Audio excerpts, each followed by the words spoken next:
Well, hello viewers, how are we? I trust this note finds you well. Welcome back to the channel and welcome to another one of my socio-economic, philosophic chit-chat discussions on CoffeeChillTV. Let's get into it. And folks, in terms of a time and location marker, it's Sunday morning. It's around about 8:45, 8:45. It's a little bit fresh this morning, and we are here at the Butterham Lookout. The Butterham Lookout. Butterham on top, Central Sunshine Coast. Okay. And hey, welcome back to CoffeeChillTV, where it's always free to like, share, and subscribe anytime you like. Voila. And folks, the title of today's video, I'm going to call it Expat Living, Some Inconvenient Truths. And for the uninitiated in terms of these types of videos on my channel, whenever I do one of my socio-economic philosophic chit-chats, I like to provide the impetus, the drivers, the motivations, the inspirations, the context. So let me give you the backstory to today's vlog. Why am I here? So folks, several kind of references here. First of all, it's kind of my reaction to a social media post I saw a few weeks ago. Also, it's a little bit of a flow-on sequel to some of my earlier work.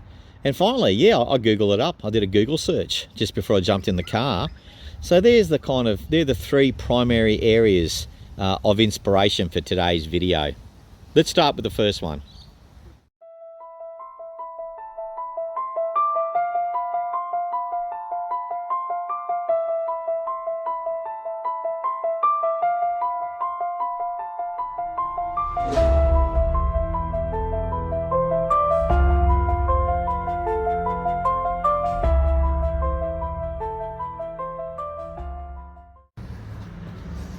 Okay folks, I've moved. It just started to rain. Rain on my parade. Let's start with the first little bit of inspiration. So a few weeks ago on Facebook, I saw a post. Someone had shared a video on Facebook. They were not the creator of the video, but I'm assuming there's some kind of advocate for its content and or its creator. This video talked about 5 alleged cliches that were cringy and false and, you know, limited free speech and all this sort of stuff. And as I went through the 5 alleged cringy cliches, I thought to myself, by and large, I actually agree with these statements. I don't think they're cringe at all. I think they're on point. So yeah, I'll go through those 5, and before I do, let me give you a bit of a black background on the whole concept of a cliche. So folks, as a retired English teacher, I do like to unpack vocabulary. Now here's the thing about cliches and adages, proverbs, metaphorical phrases and analogies. Look, the popular ones, the ones that have kind of been around for a long time, well, you know, maybe you can see in the background there a bird. A bird just flew onto the lawn. One of my favourite cliches is the early bird gets the worm. Does that mean that the early bird always gets the worm? Literally or figuratively? No. But by and large, you do. You know, I remember many years ago in the 90s, Billy Joel came out to Australia on his Stormfront tour. Big Billy Joel fan, never seen him before. I knew the tickets would be popular. I didn't sit on my hands. I didn't wait till the last minute. I didn't cut it fine.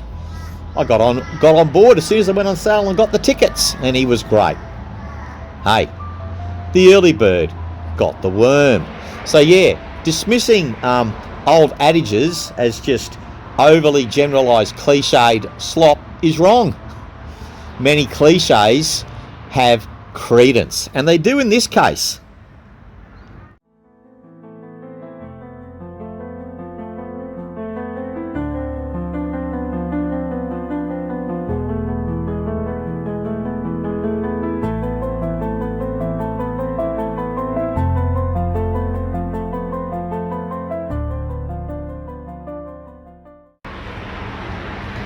So in this case, folks, this vlogger, and he wasn't the one who did the post, it was somebody else, said that these were, you know, disingenuous cliches.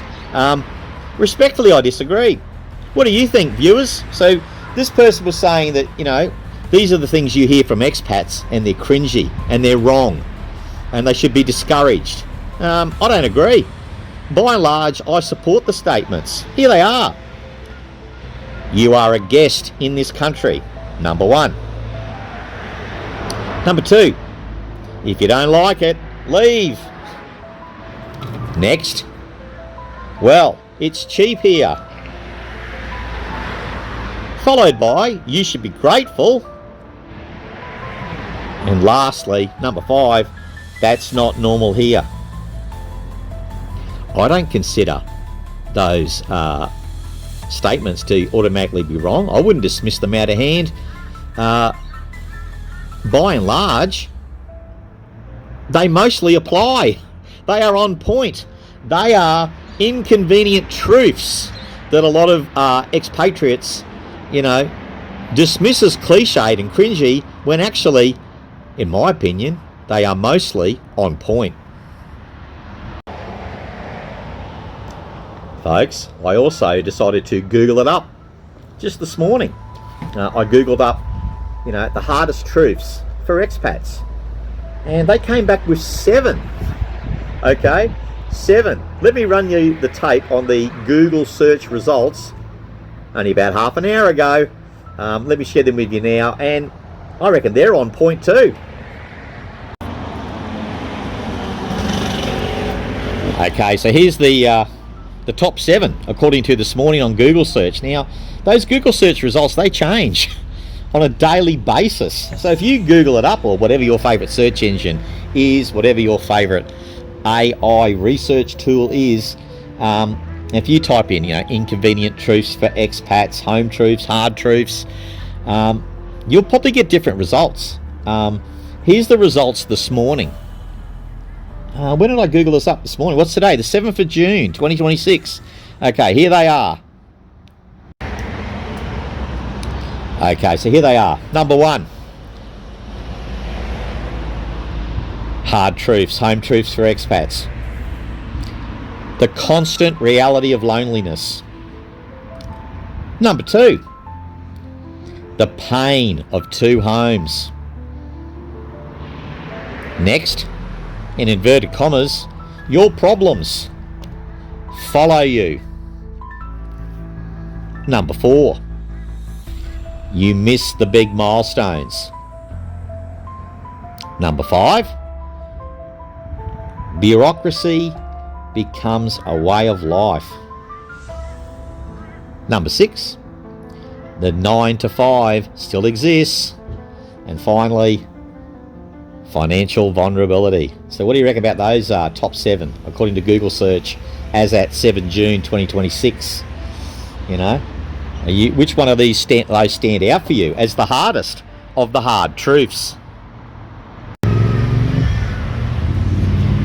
So folks, excuse the traffic noise, but I like to do live to tape narration on this channel. Now, I suppose just as a little bit of a primer, an undercoat before we paint the house today, why would someone come out and say things that I believe are veritable truths? Why would they call them cringy and cliched and false? Well, I think that's a byproduct of, you know, something I referenced in one of my earlier videos called The Worst Types of Expats, where I talk about imperialist, colonialist expats, self-entitled expats, fake expert expats. You know, they have a puffed up sense of hubris. You know, and that leads them to, you know, to make these statements that, you know, the hard truth, the reality, they can't accept the reality because they're suffering from illusions of grandeur, you know. So yeah, that's a little bit of my amateur psychology there, guys, and what drives people to make those sort of false, in my opinion, false statements.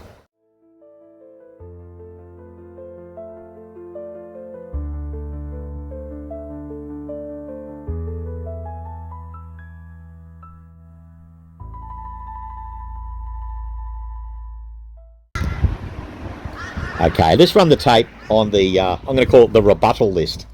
So, apparently this is cliched, cringey, and wrong. You are a guest in this country. Well, I did a video, expat living, part-time versus full-time. And I addressed that issue where too many expats live in a fantasy land, that they've been in the country for half a dozen years, maybe they've got relationships, businesses, but they've never advanced to residency and or citizenship. They're still subject to an annual renewal, an annual visa extension. If that's you, I'm sorry, but you are only a guest. You're only a guest in the country. So yeah, let's just put a rebuttal to that. I mentioned before, sometimes people, they advance to citizenship. And, in Australia right now, we're having a debate about this.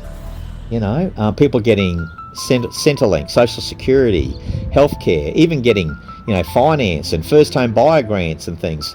And they're actually only on a visa extension. They haven't actually become citizens. They haven't declared their allegiance to the country. And it's a bit of a political issue. I'm not going to get into the right and wrong about it.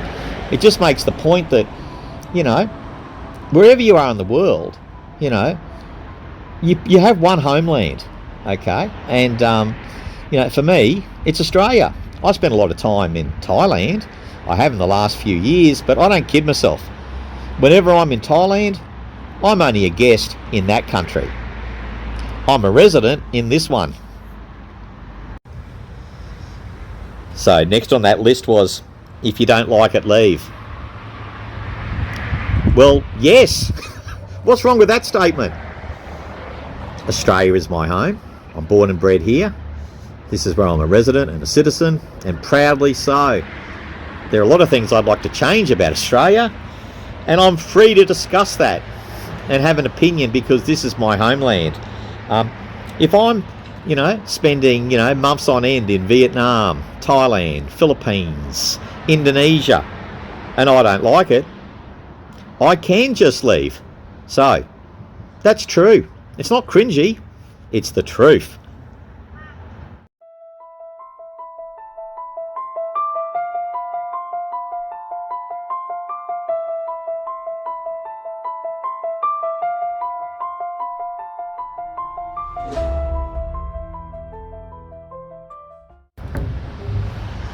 So folks, the next one is, well, it's cheap here. Okay. Inflation. It's kind of global, isn't it? And there's even shrinkflation these days.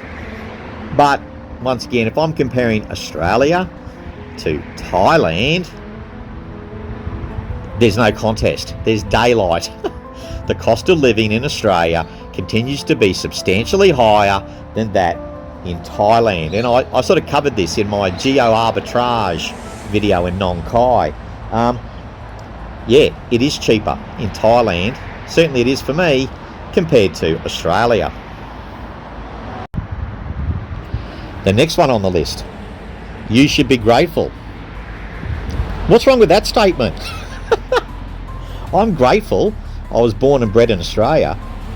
I'm also grateful that I get to spend a large chunk of my time travelling through, for the last few years, Southeast Asia. I am grateful to be here. I'm only a guest in the house. I try to be a good house guest. What's wrong with saying you should be grateful? You should. Nothing wrong with that statement. And last on this list of reported by this person, and I disagree respectfully, as being, cliched and wrong. They're actually on point, in my opinion. They're hard truths. So the final home truth is, that's normal here. What's wrong with that statement? Now the poster, the content creator, I think used the example of, say, the smoking season in northern Thailand. I visited northern Thailand during smoking season. Did that last year. I adjusted. It's not for me to tell local farmers, government officials, that they shouldn't have a burning season, a smoking season. We have them in Australia, up in central Queensland and North Queensland. there are burning seasons for the sugar cane. Here in southeast Queensland, there's a burning season where the local authorities build fire breaks and there's a lot of smoke around. I mean, if someone from another country, let's say someone from Thailand, was in Australia on a 2-year education visa, and that person started patronising and condescending me and telling me that I shouldn't have a burning season. How dare you burn the sugar cane? How dare you burn fire breaks? Then I would say to that person, who the hell are you? You're only a guest in this country, and guess what? Burning off, it's normal here.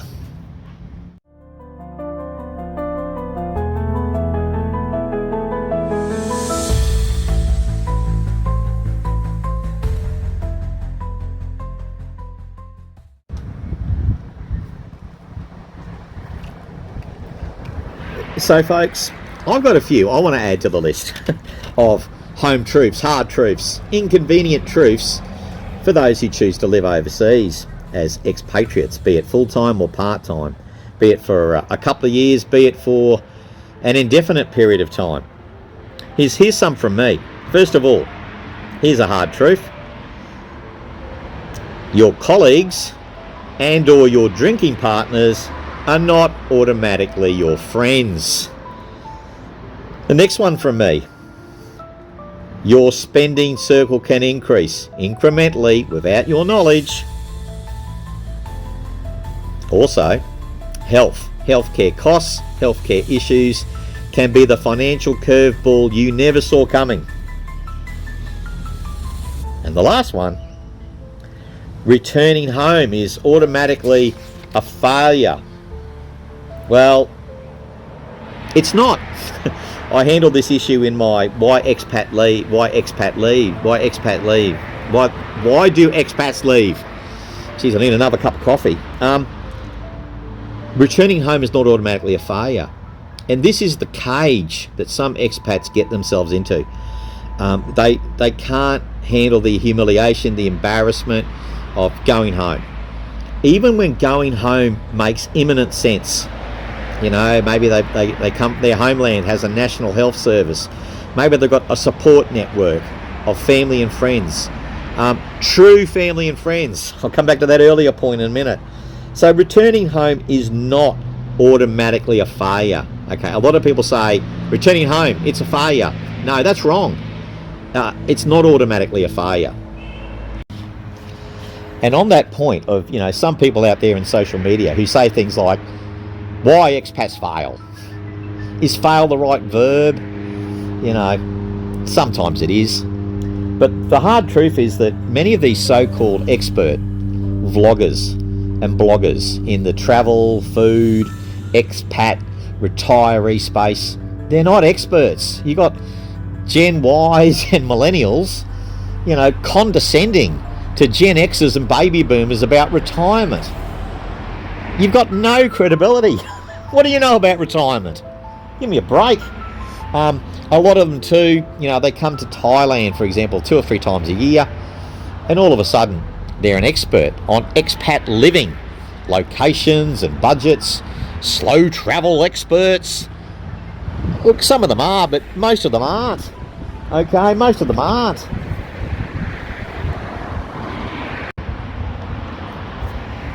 Okay, so coming back to my own little hard truths. Your colleagues are not automatically your friends. Your drinking buddies are not automatically your friends. I've worked as an English teacher in Thailand, did it for a couple of years, very successful. Before I did, I saw a Facebook post where someone said this, just be careful. Your teaching colleagues are not automatically your friends. And they're not. That's the hard truth, guys. All right. Someone's helping you, but they may have a hidden agenda. Same goes with your drinking buddies. The guys you meet, several times a week at the local watering hole. You think, oh, they're my good mates. Are they? Is it a friendship of substance or a friendship of convenience? Have a think about it. The next one, your spending circle can increase incrementally. Yeah, I'm going to call it spending creep. Cars, condos, bikes, motorbikes and bicycles, toys, you get settled, you think, I've conquered the cost of living and budgeting. I'm a maestro of fiscal management and responsibility. You know, the king of frugality, the queen of frugality. You may be overestimating your skills. Spending circles can increase. And, you know, it's a bit like the boiling frog analogy. Frog, you know, there in the water, and it's cool water, and it slowly boils. The frog is oblivious to the fact that it's getting cooked. That might be you guys. It's very easy to do. You start out in a nice little studio apartment, and then you sort of, you know, you want to keep up with the Joneses. So you move to a 2-bedroom condo with a lap pool and a gym, and, you know, there's quality of life to consider. But there's the cumulative effect of a monthly increase in your accommodation tariff, and it goes from there. Maybe you go out 1 or 2 days a week, and it starts to become 4 or 5 days a week. Okay, guys, so the hard truth is, if you're not careful, your spending circle can incrementally increase. You don't see it coming, you get hit by your own curveball as an expat. Okay, the healthcare curveball. This is tough, guys, but, you know, as I get older, you know, things are needing repair on this rig. You know, orthopedic, dental, optometry. Okay, these things cost money. I've still got public and private insurances. I've got, you know, life insurances, trauma insurances. I've got healthcare insurance, private and public, you know. And when I travel overseas, I also take out travel insurance. The reality is, guys, a major health curveball could be a financial, it could be a disaster. Okay, and a head in the sand is not a strategy. Okay, so I'm not going to give you financial advice today. Read the disclaimer and waiver, but, you know, don't walk around with your head in the clouds. You can see some clouds here, just thinking your health is guaranteed for the rest of your life. And yeah, don't underestimate the costs of treatment when things start to, you know, go wrong. I know recently from personal experience the expense of, you know, orthopedics and optometry, etc. All right, that's a hard truth. So, folks, here's a statement people make, and they make a lot of videos about them. You know, why expats fail. Okay, I'm going to say that the statement that returning home is a failure, that's false. It's not automatically a failure. Hey, sometimes it is. And here's the thing about generalizations and cliches and adages and proverbs. They are generalizations, guys. There's always going to be outliers, exceptions to the rule. Every case is different. But I do find it irksome. And I think it's clickbait. Sometimes it's rage bait. When these vloggers go, expat failures. Why do expats go broke and fail and miserable? Okay, some of those stories are true, but some of them are kind of clickbait. You know, and the problem is, it's a ball and chain psychologically. Sometimes, you know, you need to go home, and going home is not automatically a failure. You know, sometimes being a part-time expat is a path worth considering. You know, and that comes back to another point I'm going to come back later, the Google search about the, you know, the vexing issue of a tale of two homes. That's one of the downsides of it. But yeah, if someone tells you that, oh, Joe went home, he failed. Well, not necessarily. Maybe Joe failed. Maybe he didn't. Every case is different. And before I get to the Google search, and I unpack some of those, yeah, that point I made earlier, you know, just because someone said it's so, doesn't mean that it is. This space that I'm in, however you want to define the genre, it's full of fake experts. You know, the 35-year-old expert in expatriate retirement. How does that work, son? You're 35 years old? Are you a self-funded retiree at 35? I don't think so. Maybe, but it's extremely unlikely. Please don't patronise me and tell me how I should live my life as a retiree and or expat. You are neither of those two things. Okay, you're just a tourist who visits a certain part of the world several times a year and pass yourself off as an expert. But you're not. You're a hoax. You're a fraud.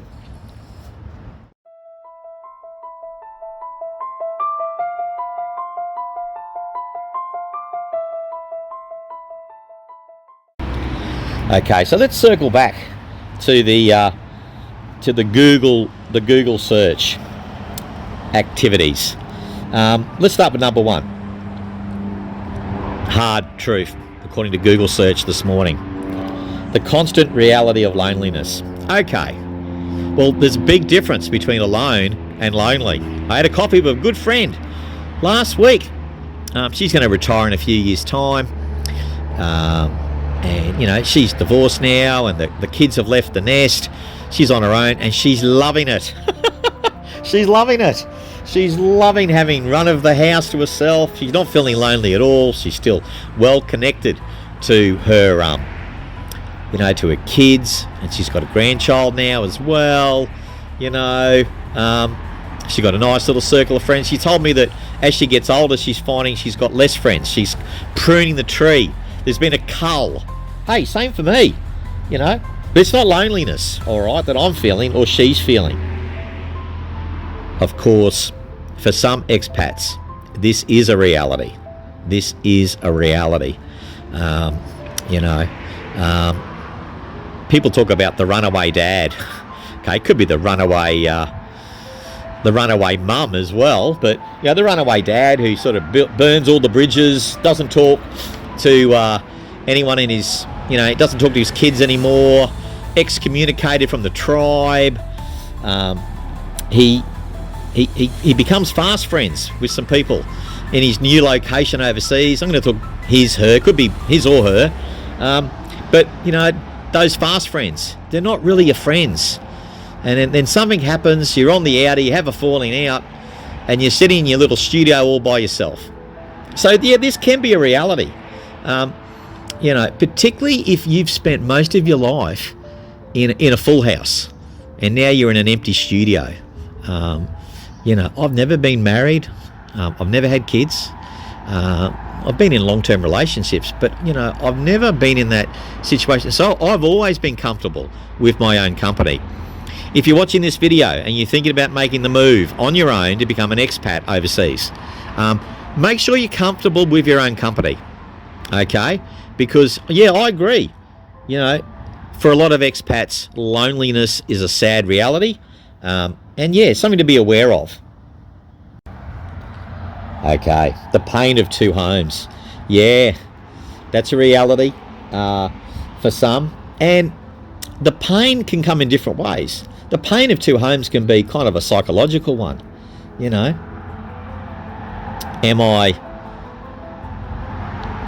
Is the Philippines my home now? Or is it still the UK? That there's kind of a mindset dilemma with the pain of two homes. There's also, I suppose, just rules and visas and taxes and social security and travel, logistics. There's probably the technical side. If you're an expat, particularly if you, like me, if you kind of do spend your time back in your homeland and then you like to travel a bit, where is home? For me, it's easy. This is home, Australia. But, for others, where is your home? And also on that point, I do occasionally see people who say things like, Malaysia is now my home. Okay, is it? Well, maybe psychologically it is, and good for you. But, what's the fine print say? You need to check the fine print. That's the reality of expat living. For some, the pain of two homes.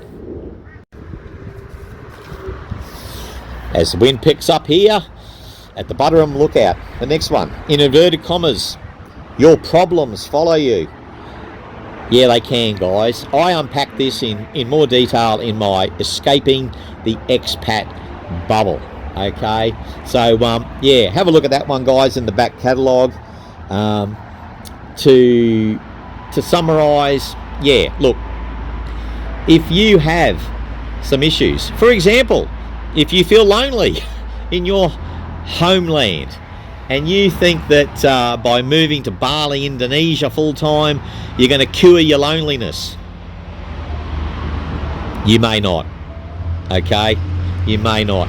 Okay, sometimes a change is as good as a holiday, but sometimes the location change doesn't fix, I suppose, deep-seated mindset issues that may occur. So yeah, I agree with that one. Your problems may follow you. They definitely can if you're not careful.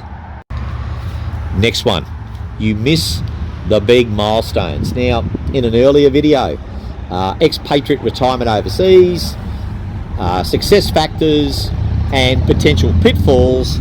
Yeah, I unpacked that one in a little bit more detail, and yeah, it can be a big one, guys. You know,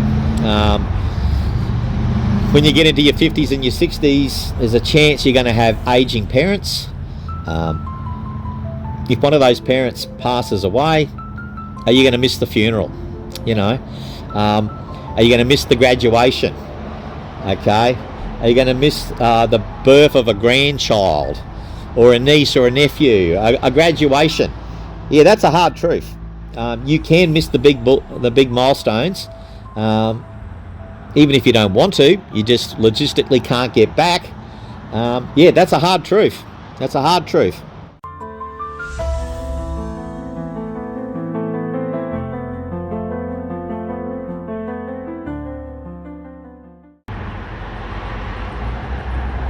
Bureaucracy becomes a way of life. Yeah, that can happen.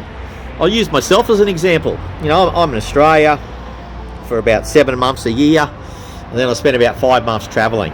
You know, I was in Thailand for several years, and every 90 days I had to do a report. In Australia, I don't have to do a 90-day report. Okay, there's many other examples. I'm not going to get down the weeds, but yeah. If you think you're just going to turn up in another country and there's no bureaucracy, you could be sadly misinformed.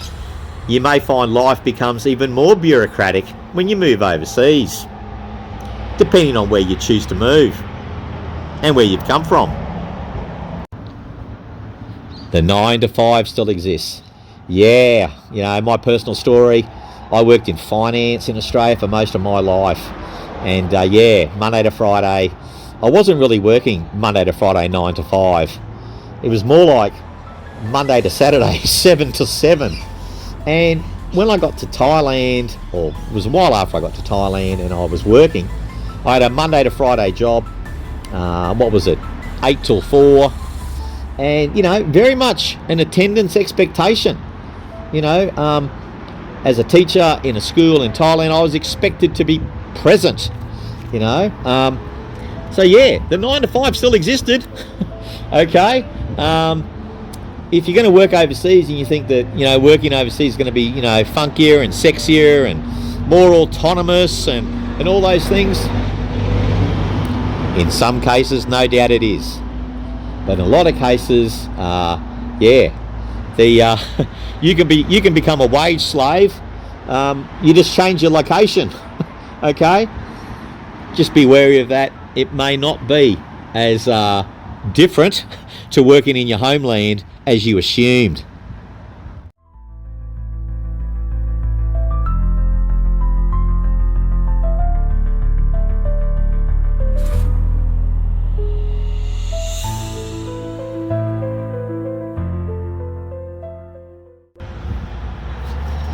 And finally, financial vulnerability. Yeah, you know, I made that earlier point about the health care cost curveball. One major health event. If you don't have that slush fund, once again, I'm not here to give financial advice, but if you don't have that cash reserve, if you haven't planned for that contingency, yeah, you could be financially vulnerable. And, you know, I saw another post on Facebook recently, and I'm not going to give any free publicity of this person, but Now, this person was, on a shoestring budget, almost like a vagrant running around Bangkok, and didn't want to go back to the UK and run out of money, and, had, gone into that online panhandling, electronic begging, e-begging. Oh, I handled that in the worst type of vloggers video, also available in the back catalogue. Yeah, this person has been financially exposed and now is panhandling online. Jeez, coming back to my earlier point, going back home is not automatically a failure. Okay, sometimes going back home is the best option.